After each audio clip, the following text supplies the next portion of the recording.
Ready? One, two, three, start. A person who is not dealing in an expert way with a specific subject will naturally go in for generalizations. I am not expert and so I can say many things about many subjects. Looking at this institute from a distance and looking at its publications, it seems to me that it has been making good progress. Para, we have been told that similar institutes in other countries have begun to appreciate the work of this one. There can be no doubt about the importance of the work which you are called upon to do. I am glad that from a small annual business session, this gathering taking advantage of the presence of so many distinguished persons who have come here today will spread out into a conference on a specific subject matter, namely recruitment and training for the public services. I feel that this is something really solid and worthwhile. I am quite sure that it will bear results.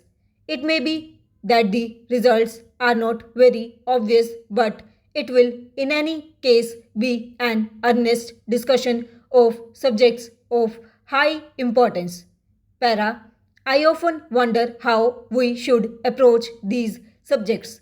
There are several possible approaches to them: the technician's approach, the professor's approach, and the man in the streets approach. I believe that most of you who have gathered here are either of the administrator type with actual experience or the professor type. Both types are very important, both having a fund of knowledge at their disposal.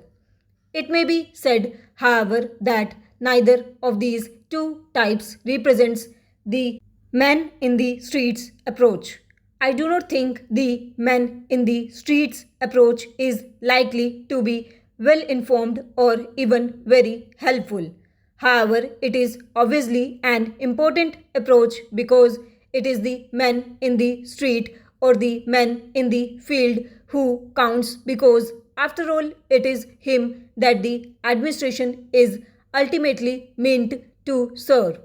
You must always remember that aspect. If you do not, you will have no solid ground under your feet.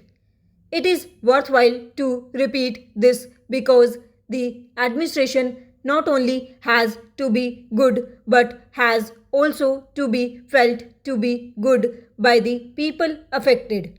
That should always be so, but it is necessary in a fully democratic setup because this is being fast developed not only in this country but in many others too.